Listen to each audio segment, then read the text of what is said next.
বাইরে বৃষ্টি পড়ছে আর ঘরের মধ্যে ভ্যাপসা একটা প্যাচপ্যাচে গরম জিনিসটা কিন্তু আছে। তো আজকে দুপুরবেলা আমি ঘুমোতে যাওয়ার আগেই ভেবে রেখেছিলাম বিকেলবেলা ঘুম থেকে উঠে একটুখানি দই লস্যি বানাবো, কারণ ফ্রিজের মধ্যে কিন্তু দইটা ছিল, মিষ্টি দইটা বেশিরভাগটাই ছিল, অল্প একটুখানি টক দই ছিল। তো চিনি, মিষ্টি দই সমস্ত কিছু গ্লাস সাজিয়ে নিয়ে বসে পড়েছি। এই ভিডিওটা বানিয়ে দিচ্ছিল আমার বাবা, কারণ বাবা সামনে দাঁড়িয়েছিল। তো বাবাকেই একটুখানি বলেছিলাম যেহেতু দই ভাঁড় হচ্ছে তোমার মাটির, তো তার মধ্যেই আমি দই লস্যিটা বানাবো। মাটির যে কোনো জিনিস দেখবে একটা বানালে তার একটা আলাদাই স্বাদ লাগে। মাটির ভাঁড়ের হচ্ছে তোমার চা বলো, দই বলো, বিরিয়ানি বলো। তো সচরাচর তো বিরিয়ানিটা তো মাটির হাঁড়িতে কোনোদিনই বানাইনি। তো যাই হোক, আজকের ভিডিওটা দেখতে থাকো বন্ধুরা, নিশ্চয়ই ভালো লাগবে। আর ভিডিওটা শুরু করার আগে অবশ্যই একটা লাইক করতে একদম ভুলবে না। তো পরিমাণ মতন মিষ্টি দই, টক দই ভালো করে দিয়ে আমি কিছুক্ষণের জন্য একটুখানি ভালো করে ঘুটিয়ে নিয়েছিলাম। তারপরে এর মধ্যে পরিমাণ মতন চিনি দিয়েছি, যেহেতু টক দইটা একটুখানি আছে সেই কারণে।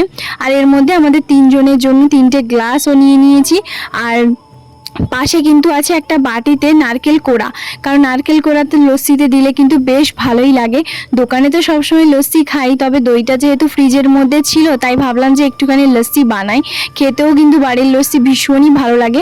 তবে এটা আমি কোনো রকম মিক্সার গ্রাইন্ডারে কোনো কিছুই দেবো না। তো মাকে বললাম একটুখানি বিট নুন নিয়ে আসো। মা ওদিকে কথা বলছে দিদির সঙ্গে কথা বলতে বলতে এক হাতে আমাকে দিয়ে যাচ্ছে। তো যাই হোক, এদিকে অল্প একটুখানি বিট নুন দিচ্ছি, নুনটা দিলাম না, নুনের চেয়ে কিন্তু বিট নুনটা দিলে আরও একটু ভালো লাগে। তো এরপরে কিছুক্ষণের জন্য আরও ভালো করে নাড়াচাড়া করব। তবে একটা জিনিস আমার খেয়াল ছিল না জানো তো, হ্যান্ড উইস্ক যেটা থাকে না, সেটা দিয়েও যদি আমি একটুখানি ফেটিয়ে নিতাম তাহলেও কিন্তু ভালো হতো। তবে খেতে কিন্তু খুব একটা যে খারাপ লেগেছে তা নয়, খেতে দারুণ হয়েছে, কারণ বাড়িতে বানানো যে কোনো জিনিস দেখবে দারুণ লাগে খেতে। তো যাই হোক, মায়ের সঙ্গে বাবার সঙ্গে ওইদিকে কথা বলছি, তারপরে হচ্ছে তোমার এইভাবে বানাচ্ছি। তো যাই হোক, কী যে কথা হচ্ছিল সেটা আমি জানি না, ওই যে তিনজন মিলে যখন কথা বলি তারপরে, তো সেই কারণে। তো চলো এখন হচ্ছে বানাই। আর সত্যি কথা বলতে আমি লস্যি খেতে ভীষণ ভালোবাসি, বরাবরের জন্য, সে বাড়ির লস্যি হোক বা হচ্ছে দোকানের লস্যি। তো আজকে তো বাড়িতেই হচ্ছে তোমার ঠান্ডা ঠান্ডা এই ওয়েদারের মধ্যে লস্যি খাবো, ভীষণ ভালো লাগছে। আমাদের বাড়িতে বেশিরভাগ জিনিসটাই কিন্তু একটুখানি বাড়িতেই বানানো হয়, কারণ মা যেহেতু প্রায় সমস্ত কিছুই হচ্ছে বাড়িতে প্রায় মোটামুটি জানে, যেগুলো খেতে ভীষণ পরিমাণে আমরা সবাই ভালোবাসি সেই কারণে। তো যাই হোক, এরপরে কিন্তু আমি চামচে করে একটু একটু একটু করে প্রত্যেকটা গ্লাস, 3টে মতন গ্লাস, আর কত গ্লাস হবে কারণ আমার 3জনের জন্যই তো বানাচ্ছি। তো 3টে গ্লাসে কিন্তু ভালো করে হচ্ছে তোমার ভর্তি করে নিয়ে নেব। প্রথমে ভাবছি যে একটু একটু করে হাফ হাফ করে দিই, তারপরে আবার হচ্ছে তোমার দেব।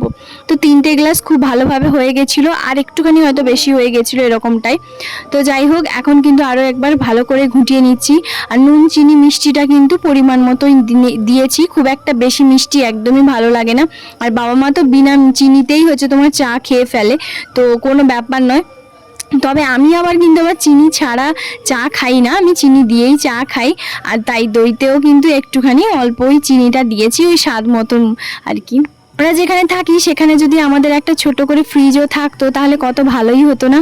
তো সবসময় যেন তো ভাবি যে বাড়িতে সমস্ত কিছু জিনিস পড়ে আছে, কিন্তু ওখানে তবুও কিভাবে আছি। তবে কিছু করার নেই, শুধুমাত্র ওই যে সময়ের অপেক্ষা, সময় হলে ঠিক সময় মতন সমস্ত কিছু হাতের কাছে পাবো। আমার ফ্রিজের মধ্যে দই, কোল্ড ড্রিঙ্কস এগুলো সব কিছুই থাকবে।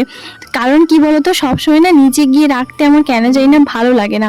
তো আর কেমন একটা লাগে যে সবসময় গিয়ে হচ্ছে তোমার নিচে গিয়ে রাখবো, তো সেই কারণে খুব একটা আমি রাখি না। মাঝে মধ্যে আসলে নিজের যতই যাইব, নিজের স্বাধীনতা নিজের মতন, কিন্তু নিজের জিনিসের মতন কোথাও কোনো জিনিস নেই। তো যাই হোক, সেই কারণে। আর এখানে এই যে দেখতে পাচ্ছ মায়ের সঙ্গে বকবক করছি, কথা বলছি, আর এদিকে হচ্ছে তোমার দইটা দিয়ে যে লস্যিটা বানাচ্ছি সেগুলো কিন্তু 3টে গ্লাসে ভর্তি হয়ে গেছে। বাড়িতে কিন্তু দেখবে দই বা এরকম যদি থাকে ঠান্ডা ঠান্ডা ওয়েদারে, একটুখানি ঠান্ডা হোক বা গরম হোক, বেশ কিন্তু ভালোই লাগে। আর যেহেতু ভাঁড়ের দই, এটা তো আরও বেশি টেস্টি বলে মনে হয়, মাটির যেহেতু, সেই কারণে। আর এই যে আমার সমস্ত কিছু কিন্তু একদম হয়ে গেছে, 3টে গ্লাস একদম পারফেক্টভাবে হয়েছে। আমি পরিমাণ মতো একটুখানি যেহেতু জলও দিয়েছিলাম, এরপরে সাজিয়ে কিন্তু সুন্দর করে উপর থেকে নারকেল কোড়াটাও দিয়ে দিয়েছি। নারকেল কোড়াটা কিন্তু বাবা কুড়িয়ে রেখেছিল, তো সেই কারণে এর মধ্যে নারকেল কোড়াটাও একটু বেশি করেই দিচ্ছি, যেহেতু ঘরের বানানো বুঝতেই পারছো, সেই কারণে সমস্ত কিছু পরিমাণ মতন বেশিই থাকে। তো তারপরে বাবা 1 মিনিট করে আমাকে বললো যে দাঁড়াও আমি একটুখানি কাজু কিশমিশ নিয়ে আসি। তো আমি বললাম যে কাজু কিশমিশ দেবে, বলছে হ্যাঁ দেই, সেটাও ভালো লাগবে। তো আমি বললাম ঠিক আছে তাহলে নিয়ে আসো। তো এই যে দেখতে পাচ্ছ বেশ বেশি করে হচ্ছে তোমার নারকেল কোড়াটা দিচ্ছি, যেহেতু গ্লাসটা খুব ভালোভাবেই ভর্তি হয়ে গেছে, ওপর থেকে দিচ্ছি, দেখতে কিন্তু বেশ ভালোই লাগে। তারপরে আমার বাবা বলছে দাঁড়াও তুমি একটুখানি রাখো, তার কাজু কিশমিশটা নিয়ে আসছি, কারণ কাজু কিশমিশ এগুলো তো আমাদের বাড়িতে সব সময় থাকে, যেহেতু মা পোলাও এটা সেটা সমস্ত কিছু বানায়, তো মোটামুটি প্রায় টুকটাক জিনিসগুলো থাকে, কারণ ওই যে বললাম বাড়িতেই বানানো বেশিরভাগ জিনিসটাই হচ্ছে খাওয়াটাই বেশি ভালো লাগে আমার। আর এখানে দেখতেই পাচ্ছ 3টে গ্লাসে কিন্তু বেশ ভালোভাবে নারকেল কোড়া দিয়ে একদম সুন্দর করে গ্লাসটাকে সাজিয়ে দিচ্ছি। তারপরে বাবা ওই যে নিয়ে চলে এসেছে কাজু আর কিশমিশ, তাই আমি বলছি আমাকে একটুখানি কাজুটা কম দাও, কিশমিশটা একটুখানি বেশিই দাও। কেন জানো তো আমার কিশমিশ খেতে ব্যাপক লাগে, খুবই ভালো লাগে, আর কিশমিশগুলো না বেশ বড়, তো সেই জন্য দেখতে পাচ্ছ বাবা কিন্তু সুন্দর করে সাজিয়ে দিচ্ছে। আমি বলছি দাঁড়া একটা ছবি তুলি। খাওয়ার কোনো কিছু জিনিস আগে কার কার এরকম অভ্যেস আছে যে ছবি তোলার, আমাকে অবশ্যই জানিও, আমার তো বেশ ভালো লাগে। আর সত্যি কথা বলতে বাবা বলছিল যে বরফ কুচি দেবে, আমি বললাম না না ওর ওপরে আরও ঠান্ডা, এত ঠান্ডা হচ্ছে তোমার সহ্য হবে না, তখন এক করতে আরেক হবে। সত্যি ভীষণ সুন্দর হয়েছে, ভীষণ টেস্টি, জানো তো নুন চিনি সবটাই পারফেক্ট ছিল, নারকেল কোড়া মানে ব্যাপক হয়েছে, সত্যি ব্যাপক টেস্টি হয়েছে। তোমাদের কার কার লস্যি খেতে ভালো লাগে আমাকে অবশ্যই কমেন্ট করে জানিও, আমার তো ব্যাপক লাগে। তো এখানে এই যে দেখতে পাচ্ছ বাবাও কিন্তু খাচ্ছে, বাবারও কিন্তু বেশ ভালোই লেগেছে। মা ওই সাইডে খাচ্ছিল আর দিদির সঙ্গে কথা বলছিল। তো বিকেল বেলাটা এইভাবে 3জন মিলে সময়টা কাটালাম, তোমাদের কেমন লাগলো অবশ্যই জানিও বন্ধুরা। তো তারপরে এই যে দেখতে পাচ্ছ আমার গায়ে না হঠাৎ করে পিঁপড়ে উঠেছে, তো সাইডে হচ্ছে তোমার দেওয়ালে, যেহেতু বৃষ্টির সময় তো একটুখানি পিঁপড়েগুলো ওঠে। আর আজকের ভিডিওটা তাহলে এ পর্যন্তই, কেমন লাগলো অবশ্যই জানিয়ে একটুখানি অন্যরকমভাবে ভিডিওটা বানালাম। আর আমার চ্যানেলে যদি নতুন হয়ে থাকো তাহলে অবশ্যই চ্যানেলটাকে সাবস্ক্রাইব করতে একদম ভুলবে না, আর একটা লাইক কমেন্ট করতেও একদম ভুলবে না। তাহলে চলো বন্ধুরা আজকের ভিডিওটা এখানেই শেষ করছি, দেখা হবে আবার একটা নতুন ব্লগে।